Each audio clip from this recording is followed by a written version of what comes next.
You ever wonder why we watch movies? I mean, really, what's the point of sitting in front of a huge screen for 2 hours just to complain about a movie that we hate? One thing is for sure though, movies are entertaining. But there is one genre that entertains us in a very weird way. I'm talking, of course, about horror films. These films make us scream and keep us at the edge of our seats, wondering where the next ghost or paranormal being will be to give us nightmares for weeks to come. Well, in today's video, we'll be looking at the top 10 scariest horror films of all time.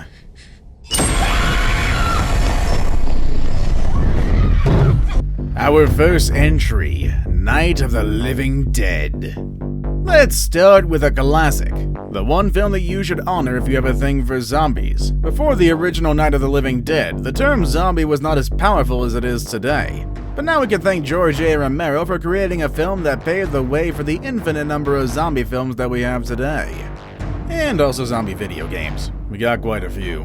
In 1968, Night of the Living Dead became a classic by filling streets with large groups of corpses walking around, a thing that you could only expect to see in your worst nightmare. Since this film pretty much invented the zombie subgenre, it's now considered one of the most influential horror films ever. Sure, if you watch it today, you might not be as scared as people were back in 1968, but I'm sure things would be different if you weren't familiar with zombies before watching something like this. Our next entry is Halloween. Many people love October 31st, including me, and many others prefer to stay home just in case something weird happens. And then there are many people who run to their local movie theater to watch John Carpenter's Halloween, a slasher tale of a brave babysitter and a masked murderer. Something that we've seen in many horror films, but no one does it as well as John Carpenter did back in the 70s. The movie takes place on, when else, Halloween, night of 1963, as Michael Myers returns to a small town in Illinois, 15 years after murdering his sister. Oh, behave! Wrong Mike Myers, but I appreciate the spirit there. This time his main prey is a babysitter named Laurie, played by a young Jamie Lee Curtis, a role that made her an icon of horror films at the time. Michael Myers' ambiguous identity and dark history made him a character that many people are scared of. Our next entry is Psycho. Chocolate syrup. These are 2 items associated with Psycho, and if you want to learn about film history, then you need to know about Alfred Hitchcock. And not just know about him, you should also watch his films. The guy was the master of suspense. He made horror films that scared audiences not necessarily because they were full of monsters or supernatural beings like most films do today, but instead he focused on psychological horror, which is even scarier as it makes you realize that the most horrific things can be all around us without us even noticing.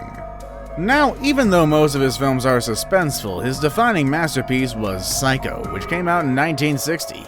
The horror film follows Norman Bates and the sinister events that unfold after a couple arrives at the infamous Bates Hotel. And to make things even more disturbing, the novel that inspired this film is actually loosely based on the real-life killings of a serial murderer from Wisconsin named Ed Gein. Hitchcock really knows how to keep us entertained and disturbed at the same time. And thanks to this film, we now have a sound effect that we can rely on every time we want to build suspense. Play it, editor.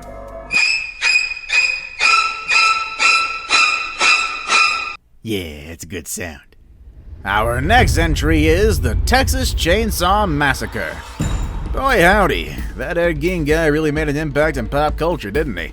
Psycho was not the only movie that he inspired. His life terrified people everywhere, and he served as an inspiration for a lot of characters that became the main villain in some of the most popular horror films. Another film that he inspired was the original Texas Chainsaw Massacre.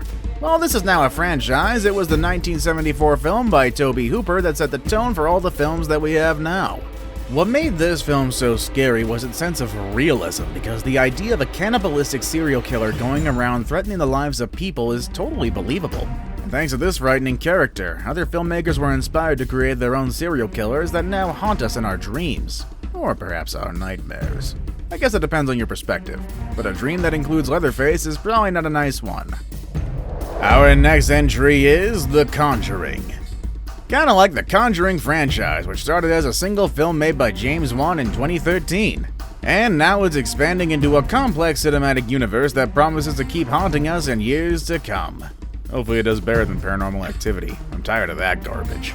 The films are inspired by the experiences of Ed and Lorraine Warren, a couple of paranormal investigators who founded NESPR, the New England Society for Psychic Research. These two are the ones who first looked into the paranormal events of Amityville, which is actually a case that takes a lot of relevance in The Conjuring 2. And, well, if you do love horror, then you also know there's a whole franchise of Amityville horror movies as well. I guess the Warrens were very brave, because I don't think many people would love to look into the chilling mysteries of haunted houses like they did. Our next entry is Insidious. The Conjuring is just one of many franchises that have contributed to making James Wan one of today's masters of horror. But you also gotta remember that before The Conjuring, he also made the Saw films with a very limited budget, which is the franchise that got his career started. And besides those films, he also made Insidious, in collaboration with Patrick Wilson, who also worked with him on The Conjuring. Insidious follows the story of a young boy who goes into a coma and starts channeling a demonic spirit. The film was so frightening and successful that it went on to become its own franchise with 3 more films. And as opposed to the violent Saw series, Insidious made James Wan explore horror at a more spiritual level. As of today, there are 4 films in the franchise, and there's a 5th one in the works as well, along with a crossover film that involves Sinister. Sinister is another supernatural horror film that came out in 2012. In Sinister is the tentative name of this potential crossover, and if both films are scary, I can't imagine what the crossover is going to look like. Our next entry is The Shining. You mean Shining. Shh. You want to get sued? What happens when one of the masters of literary horror collaborates with one of the best filmmakers in history?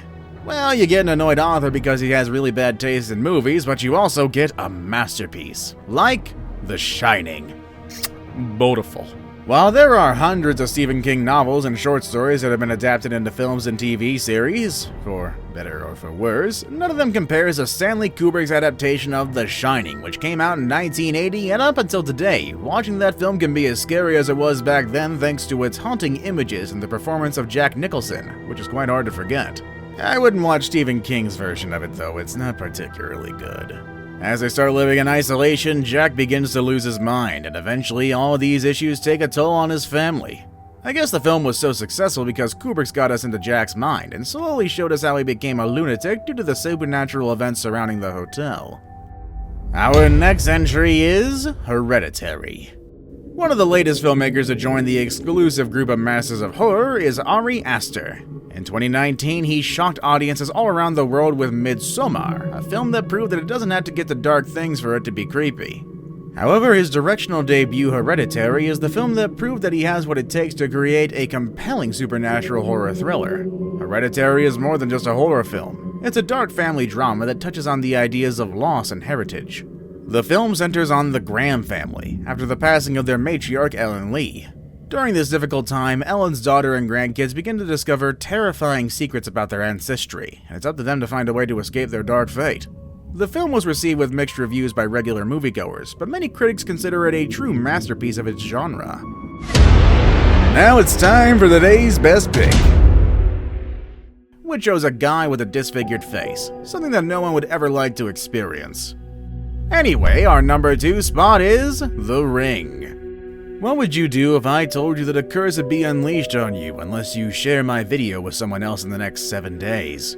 Well, aside from it being considered a chain email, you'd either think I'm crazy or you'd quickly click on that button to share the video with all your friends, which you should do, by the way. Sadly, I don't have the power to do that. I'm just a guy making videos for you. But when The Ring came out in 2002, people were scared out of their minds as they watched a movie about a cursed videotape that killed its viewers within a week's time. The concept itself was frightening, but that didn't stop people from rushing to their local theater to watch this film. Now, it's important to remember that The Ring was not an original film. Instead, it was an adaptation of Hideo Nakata's horror film about a cursed VHS. Japanese horror is usually scarier than most horror films made in the US. However, filmmaker Gore Verbinski managed to make an American version that was just as scary as the Japanese one, and my hat's off to you, sir.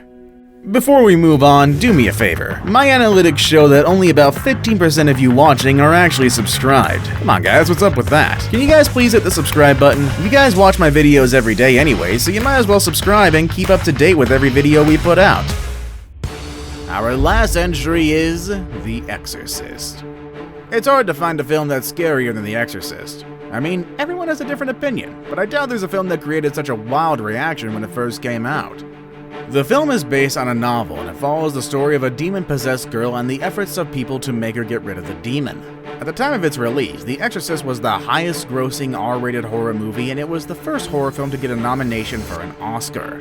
In fact, it got 2 wins out of 9 nominations. Of course, people back then kinda sucked because they were protesting the film because they hated the idea of being entertained by a film that portrayed a child being possessed by demons. And then many people who watched the film experienced nausea, fainting, and other reactions that only increased the film's appeal. The film might not be as scary if you watch it today, but the way it impacted audiences all around the world will always be remembered as one of the scariest movie-going experiences of all time. Now, tell me, what's your favorite horror film? What's the scariest movie scene you've ever watched? Let us know in the comments section down below. Now with all that said and done, that's our video for today, folks, and lock your doors tonight. Later, everybody.